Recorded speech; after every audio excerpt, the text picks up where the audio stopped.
চোখের পলক ফেলতে ফেলতেই দেখতে দেখতেই চলে এলো রমজান মাস। আজ দিনটা বাদ দিয়ে আর মাত্র ২৯টা দিন হলেই কিন্তু সামনে চলে এলো ঈদ।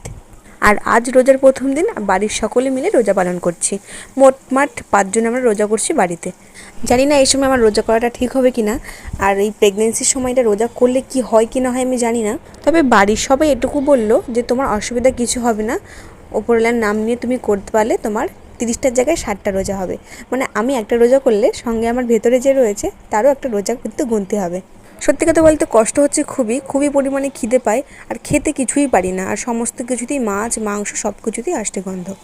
এই ভরা ৪ মাসের মধ্যে খাচ্ছি শুধুমাত্রই ভাত আর ডিম ভাজা, এছাড়া সামান্য নিরামিষ সবজি, মাছ মাংস তো খেতেই পারছি না। তোমরা যারা যারা কম বেশি জানো তোমরা একটু কমেন্ট করে জানিও যে আমার এই সময় রোজা করাটা ঠিক হচ্ছে না ভুল হচ্ছে। তো আজকে রান্না করলাম এই বিট ভাজা আর তার সঙ্গে টক ডাল। এই টক ডালটা আমার একটু ফেভারিট খাবার, আর এখানে কিন্তু মাছ দিয়ে পটল আলুর তরকারি। কিছু খেতে পারি আর না পারি, এই টক ডালটা একটু বেশ ভালোই খাই, এটা হলেই আমার আর কিছু লাগছে না। আর তার সঙ্গে একটু আলু মাখা। হাজব্যান্ড আর শ্বশুরমশাই রোজা নেই, তাই ওনাদের দুজনের জন্য রান্নাটা করেছি। আর রোজা শেষ করে তো আমাদের দুজনকেও খেতেই হবে, রান্নাটা একবারে করে নিচ্ছি। আর এই যে দেখতেই পাচ্ছ কত গন্ধ সহ্য করে আমাকে রান্নাটা করতে হচ্ছে, কারণ আমি মাছ মাংসর আষ্টে যে গন্ধটা রান্নার সময় আর রান্নার আগেও আমি কিছুতেই নিতে পারি না।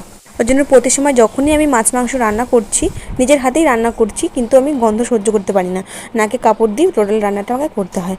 দেখো মাছের ঝোল ফুটে উঠেছে, আমি এখন সমস্ত মাছগুলো দিয়ে দিচ্ছি। ঝোলটা টকবক করে ফুটে উঠলেই আমি একটু জিরে গুঁড়ো দিয়ে নামিয়ে নেবো। আর হ্যাঁ, তোমাদেরকে এখানে ছোট্ট করে জানিয়ে রাখি, যারা যারা আমার প্রেগনেন্সি সম্বন্ধে অনেক কিছু জানতে চাইছো, আমার মেন ভিডিওটা দেখো, এখানে বড় ব্লগ দেওয়া রয়েছে, ওটা দেখলে পরে তোমরা সমস্ত কোয়েশ্চেনের অ্যান্সার পেয়ে যাবে। ওখানে গিয়ে চেক আউট করে নাও। ভিডিওটা ভালো লাগলে অবশ্যই একটা লাইক কমেন্ট শেয়ার একটা সাবস্ক্রাইব করে দিও। সবাইকে টাটা।